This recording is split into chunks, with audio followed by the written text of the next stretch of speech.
Hello friends, welcome you all. आज मैं आपके लिए जो वीडियो लेकर आ रहा हूँ, देखिए बात करने वाले हैं एक डेट फ्री स्टॉक की, यानी कि एक उधार मुक्त शेयर अभी तक नज़रों से दूर है और कुछ लोगों की नज़रों में आ भी गया होगा।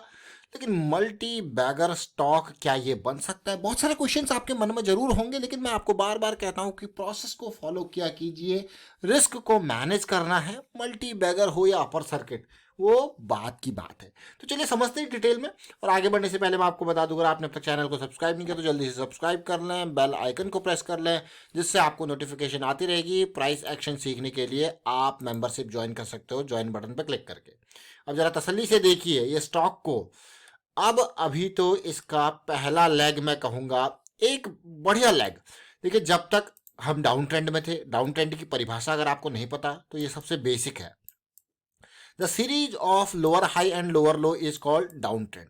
ठीक है, जब डाउन ट्रेंड में हम जाते हैं तो उसके बाद क्या होता है, जब बेस का फॉर्मेशन होता है तो ये जो लोज हैं इनका डिस्टेंस धीरे धीरे कम हो जाता है, फिर वापसी होती है। ये बहुत इंपॉर्टेंट एक पहला मैं कहूंगा मूव वापसी का, लो रिस्क वाला रैली। लेकिन अब का जो मूव है वो कन्फर्मेशन वाला मूव, बहुत इंपॉर्टेंट मूव, ये जो करेक्शन रिसेंटली आई है।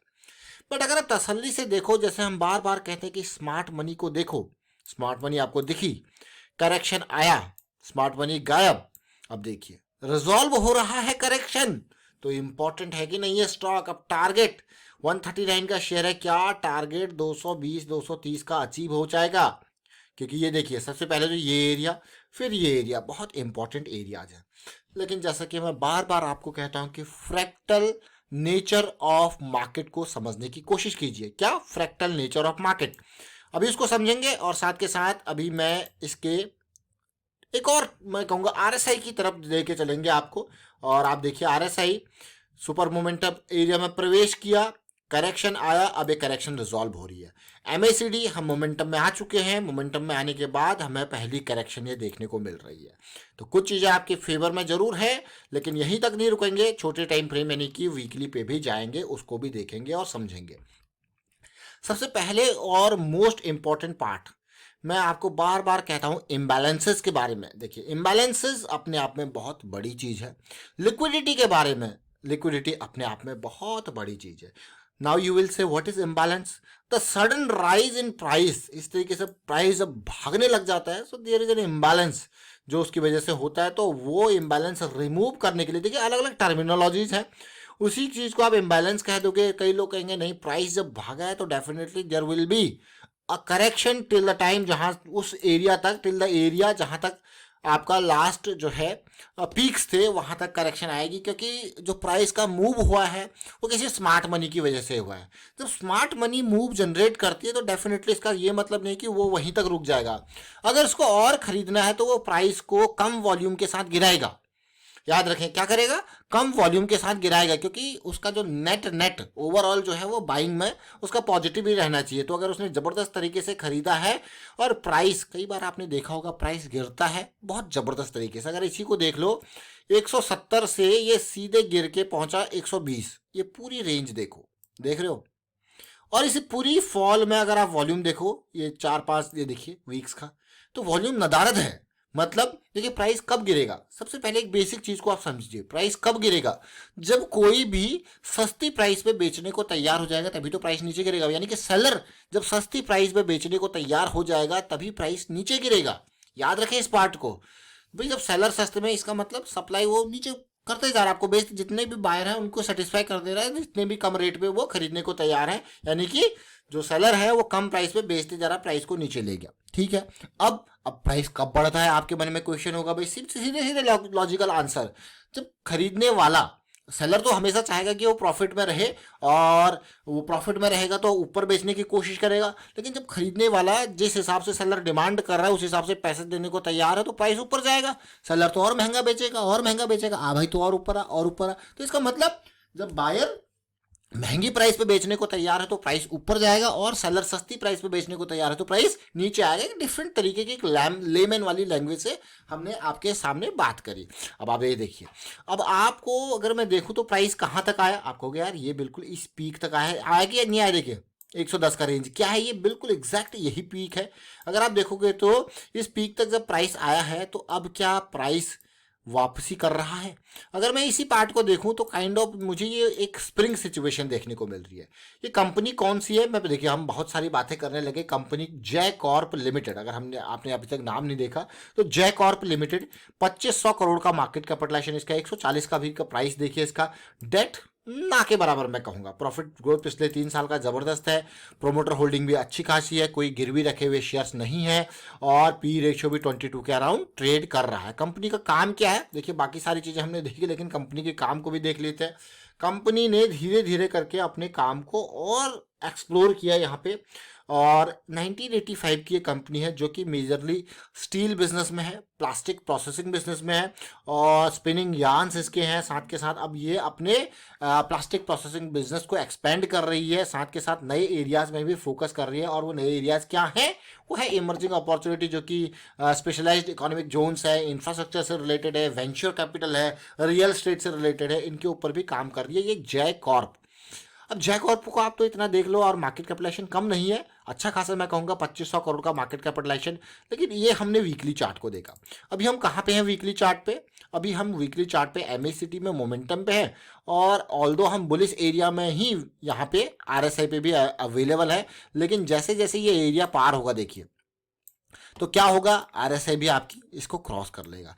इस एरिया को पार करने के बाद जो काइंड ऑफ पुल बैक आपको देखने को मिलेगा वो क्या होगा, वो आरएसआई पे ही इस एरिया को पार करके इस तरीके की सिचुएशन आपको या कंसोलिडेट करे या काइंड ऑफ थोड़ा इसके अराउंड सपोर्ट ले इस एरिया में, तो बहुत बढ़िया एक पॉजिटिव सिनेरियो आपको देखने को मिलेगा। अब मैं आपको लेके चलता हूँ इसी चीज़ को छोटे टाइम फ्रेम यानी कि डेली पे, क्या मौका बनता हुआ दिख रहा है कि इस तरीके की सिचुएशन देखने को मिल रही है। देखिए 200 एसएमए का बहुत बड़ा रोल होता है, मैं बार बार आपको कहता हूँ 200 एसएमए अलग अलग टाइम फ्रेम वाइज आप देखोगे समझोगे तो 200 एसएमए को बहुत ध्यान से देखें। अगर आप पूरी इस करेक्शन के दौरान देखो, यानी कि ये लेवल जब से ये बना क्रिएट है, तो आप देखो जब जब आपका प्राइस फॉल हुआ है तब तब आपको बहुत ही कम वॉल्यूम आपको देखने को मिला होगा। देख लीजिए एवरेज वॉल्यूम के कंपैरिजन में बहुत ही कम, यानी कि प्राइस गिराया जरूर जा रहा है और लेकिन उस टाइम पे वॉल्यूम देखने को नहीं मिला है। और यहाँ पे देखिए किस तरीके से प्राइस एकदम नीचे गया और फिर वापसी यहाँ पे हुई है और वापसी के साथ बड़ी खरीदारी भी साथ में मैं कहूँगा हुआ है। अब देखिए धीरे धीरे एक लेवल हमने पार कर दिया, लेकिन ये एरिया जो है बहुत इंपॉर्टेंट एरिया है जहाँ पे अभी हम कंसोलिडेट कर रहे हैं। अब आरएसआई को भी देखने की कोशिश करेंगे, साथ के साथ हम यहाँ पे बुलिश क्रॉस भी बनाने को तैयार है। अगर ये एरिया पार हो गया, हल्का सा कंसोलिडेट करके करेक्शन यहाँ पे दे दे तो मजा आ जाए। तो कई चीजें पॉजिटिव यहाँ पे देखने को मिल रही है, लेकिन इनिशियल टारगेट्स अगर मैं कहूँगा तो सबसे पहले तो ये इस एरिया का सम्मान करना चाहिए 170 का। तो इस एरिया पे जाके आपको क्या होगा, इस एरिया पे जाके यहाँ पे करेक्शन छोटी सी या फिर इस एरिया के बाद पुल बैक, ये बेसिक्स चीज़ें हैं, प्रोसेस का पार्ट है।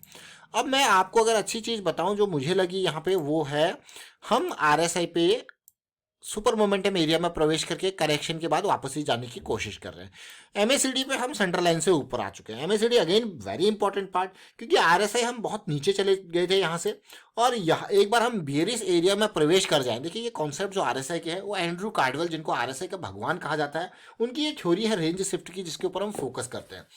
जब हम बात करते हैं ट्रेंड रिवर्सल की, लोअर हाई लोअर लो की सीरीज की वापस किस तरीके से बदल रहा है, हम डाउ थ्योरी की बात करते हैं। बहुत बड़ा नाम है डाउ थ्योरी।